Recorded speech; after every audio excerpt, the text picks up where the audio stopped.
Nehemiah chapter 3. Eliashib, the high priest, and his fellow priests went to work and rebuilt the sheep gate. They dedicated it and set its doors in place, building as far as the Tower of the 100, which they dedicated, and as far as the Tower of Hananel. The men of Jericho built the adjoining section, and Zakkur, son of Imri, built next to them. The fish gate was rebuilt by the sons of Hassenaah. They laid its beams and put its doors and bolts and bars in place.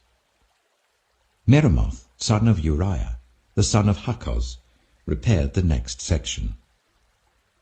Next to him, Meshullam, son of Berechiah, the son of Meshezabel, made repairs, and next to him, Zadok, son of Baana, also made repairs.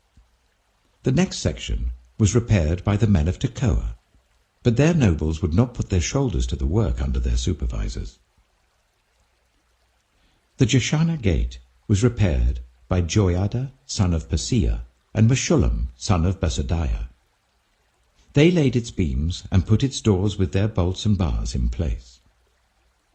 Next to them, repairs were made by men from Gibeon and Mizpah, Melatiah of Gibeon and Jadon of Meronoth, places under the authority of the governor of Trans-Euphrates. Uzziel, son of Hariah, one of the goldsmiths, repaired the next section, and Hananiah, one of the perfume makers, made repairs next to that. They restored Jerusalem as far as the broad wall. Raphiah, son of Hur, ruler of a half-district of Jerusalem, repaired the next section. Adjoining this, Jediah, son of Harumaph, made repairs opposite his house, and Hattush, son of Hashabniah, made repairs next to him. Malchijah, son of Harim, and Hashub, son of Pahath-Moab, repaired another section and the Tower of the Ovens. Shallum, son of Halohesh, ruler of a half-district of Jerusalem, repaired the next section with the help of his daughters. The valley gate was repaired by Hanon and the residents of Zanoah. They rebuilt it and put its doors with their bolts and bars in place. They also repaired 1,000 cubits of the wall as far as the dung gate. The dung gate was repaired by Malchijah, son of Rechab, ruler of the district of Beth-Hakerem. He rebuilt it and put its doors with their bolts and bars in place. The fountain gate was repaired by Shallun, son of Colhose, ruler of the district of Mizpah. He rebuilt it, roofing it over and putting its doors and bolts and bars in place. He also repaired the wall of the pool of Siloam by the king's garden, as far as the steps going down from the city of David.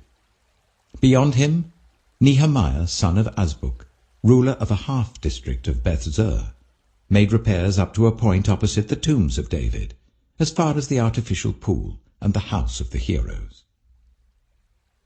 Next to him, the repairs were made by the Levites, under Rehum, son of Bani. Beside him, Hashabiah, ruler of half the district of Keilah, carried out repairs for his district. Next to him, the repairs were made by their fellow Levites, under Binnui, son of Henadad, ruler of the other half-district of Keilah. Next to him, Ezer, son of Jeshua, ruler of Mizpah, repaired another section, from a point facing the ascent to the armory, as far as the angle of the wall. Next to him, Baruch, son of Zebai, zealously repaired another section, from the angle to the entrance of the house of Eliashib, the high priest. Next to him, Meremoth, son of Uriah, the son of Hakkoz, repaired another section, from the entrance of Eliashib's house to the end of it. The repairs next to him were made by the priests from the surrounding region. Beyond them, Benjamin and Hashub made repairs in front of their house, and next to them, Azariah, son of Maaseiah, the son of Ananiah, made repairs beside his house. Next to him, Binnui, son of Henadad, repaired another section, from Azariah's house to the angle and the corner. And Palal, son of Uzai, worked opposite the angle and the tower projecting from the upper palace near the court of the guard. Next to him, Pedaiah, son of Parosh, and the temple servants living on the hill of Ophel made repairs up to a point opposite the water gate towards the east and the projecting tower. Next to them, the men of Tekoa repaired another section, from the great projecting tower to the wall of Ophel. Above the horse gate, the priests made repairs, each in front of his own house. Next to them, Zadok son of Immer made repairs opposite his house. Next to him, Shemaiah son of Shechaniah, the guard at the east gate, made repairs. Next to him, Hananiah son of Shelemiah, and Hanun, the sixth son of Zalaph, repaired another section. Next to them, Meshullam son of Berechiah made repairs opposite his living quarters. Next to him, Malchijah, one of the goldsmiths, made repairs as far as the house of the temple servants and the merchants, opposite the inspection gate, and as far as the room above the corner. And between the room above the corner and the sheep gate, the goldsmiths and merchants made repairs. Nehemiah chapter 4. When Sanballat heard that we were rebuilding the wall, he became angry and was greatly incensed. He ridiculed the Jews, and in the presence of his associates and the army of Samaria. He said, "What are these feeble Jews doing? Will they restore their wall? Will they offer sacrifices? Will they finish in a day? Can they bring the stones back to life from those heaps of rubble, burned as they are?" Tobiah the Ammonite, who was at his side, said, "What they are building, even a fox climbing up on it would break down their wall of stones." Hear us, our God, for we are despised. Turn their insults back on their own heads. Give them over as plunder in a land of captivity. Do not cover up their guilt or blot out their sins from your sight, for they have thrown insults in the face of the builders. So we rebuilt the wall till all of it reached half its height, for the people worked with all their heart. But when Sanballat, Tobiah, the Arabs, the Ammonites, and the people of Ashdod heard that the repairs to Jerusalem's walls had gone ahead, and that the gaps were being closed, they were very angry.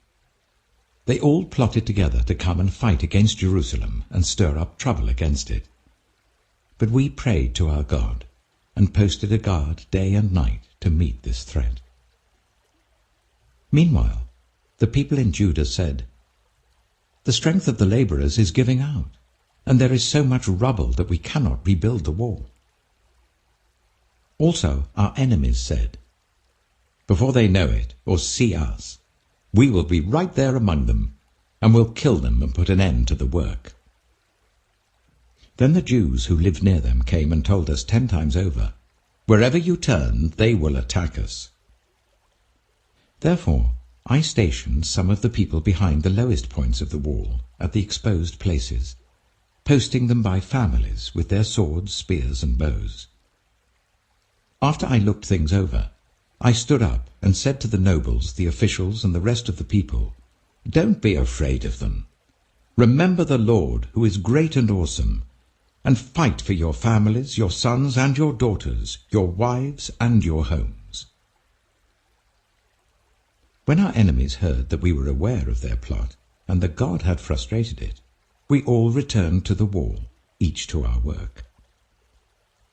From that day on, half of my men did the work, while the other half were equipped with spears, shields, bows, and armor. The officers posted themselves behind all the people of Judah who were building the wall. Those who carried materials did their work with one hand and held a weapon in the other, and each of the builders wore his sword at his side as he worked. But the man who sounded the trumpet stayed with me. Then I said to the nobles, the officials, and the rest of the people, "The work is extensive and spread out, and we are widely separated from each other along the wall. Wherever you hear the sound of the trumpet, join us there. Our God will fight for us." So we continued the work with half the men holding spears, from the first light of dawn till the stars came out. At that time I also said to the people, "Let every man and his helper stay inside Jerusalem at night, so that they can serve us as guards by night and as workers by day." Neither I nor my brothers nor my men nor the guards with me took off our clothes. Each had his weapon, even when he went for water. Luke chapter 23. Then the whole assembly rose and led him off to Pilate. And they began to accuse him, saying, "We have found this man subverting our nation. He opposes payment of taxes to Caesar and claims to be Messiah, a king." So Pilate asked Jesus, "Are you the king of the Jews?" "You have said so," Jesus replied. Then Pilate announced to the chief priests and the crowd, "I find no basis for a charge against this man." But they insisted, "He stirs up the people all over Judea by his teaching. He started in Galilee and has come all the way here." On hearing this, Pilate asked if the man was a Galilean. When he learned that Jesus was under Herod's jurisdiction, he sent him to Herod, who was also in Jerusalem at that time. When Herod saw Jesus, he was greatly pleased, because for a long time he had been wanting to see him. From what he had heard about him, he hoped to see him perform a sign of some sort. He plied him with many questions, but Jesus gave him no answer. The chief priests and the teachers of the law were standing there, vehemently accusing him. Then Herod and his soldiers ridiculed and mocked him. Dressing him in an elegant robe, they sent him back to Pilate. That day Herod and Pilate became friends. Before this, they had been enemies. Pilate called together the chief priests, the rulers, and the people, and said to them, "You brought me this man as one who was inciting the people to rebellion. I have examined him in your presence, and have found no basis for your charges against him. Neither has Herod, for he sent him back to us. As you can see, he has done nothing to deserve death. Therefore I will punish him and then release him." But the whole crowd shouted, "Away with this man! Release Barabbas to us!" And Barabbas had been thrown into prison for an insurrection in the city and for murder. Wanting to release Jesus, Pilate appealed to them again, but they kept shouting, "Crucify him! Crucify him!" For the third time he spoke to them. "Why? What crime has this man committed? I have found in him no grounds for the death penalty. Therefore I will have him punished and then release him." But with loud shouts they insistently demanded that he be crucified, and their shouts prevailed. So Pilate decided to grant their demand. He released the man who had been thrown into prison for insurrection and murder, the one they asked for, and surrendered Jesus to their will. As the soldiers led him away, they seized Simon from Cyrene, who was on his way in from the country, and put the cross on him, and made him carry it behind Jesus. A large number of people followed him, including women who mourned and wailed for him. Jesus turned and said to them, "Daughters of Jerusalem, do not weep for me. Weep for yourselves and for your children. For the time will come when you will say, 'Blessed are the childless women, the wombs that never bore and the breasts that never nursed.' Then they will say to the mountains, 'Fall on us,' and to the hills, 'Cover us.' For if people do these things when the tree is green, what will happen when it is dry?" 2 other men, both criminals, were also led out with him to be executed. When they came to the place called the Skull, they crucified him there along with the criminals, one on his right, the other on his left. Jesus said, "Father, forgive them, for they do not know what they are doing." And they divided up his clothes by casting lots. The people stood watching, and the rulers even sneered at him. They said, "He saved others, let him save himself if he's God's Messiah, the chosen one."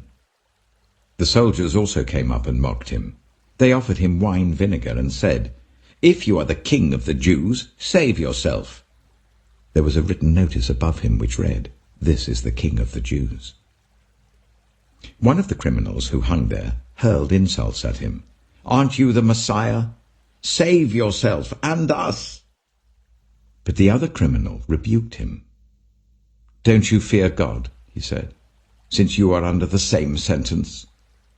We are punished justly, for we are getting what our deeds deserve, but this man has done nothing wrong." Then he said, "Jesus, remember me when you come into your kingdom." Jesus answered him, "Truly I tell you, today you will be with me in paradise." It was now about noon, and darkness came over the whole land until 3 in the afternoon, for the sun stopped shining, and the curtain of the temple was torn in two. Jesus called out with a loud voice, "Father, into your hands I commit my spirit." When he had said this, he breathed his last. The centurion, seeing what had happened, praised God and said, "Surely this was a righteous man." When all the people who had gathered to witness this sight saw what took place, they beat their breasts and went away. But all those who knew him, including the women who had followed him from Galilee, stood at a distance watching these things. Now there was a man named Joseph, a member of the council, a good and upright man, who had not consented to their decision and action. He came from the Judean town of Arimathea, and he himself was waiting for the kingdom of God. Going to Pilate, he asked for Jesus' body. Then he took it down, wrapped it in linen cloth, and placed it in a tomb cut in the rock, one in which no one had yet been laid. It was preparation day, and the Sabbath was about to begin. The women who had come with Jesus from Galilee followed Joseph and saw the tomb and how his body was laid in it. Then they went home and prepared spices and perfumes, but they rested on the Sabbath in obedience to the commandment.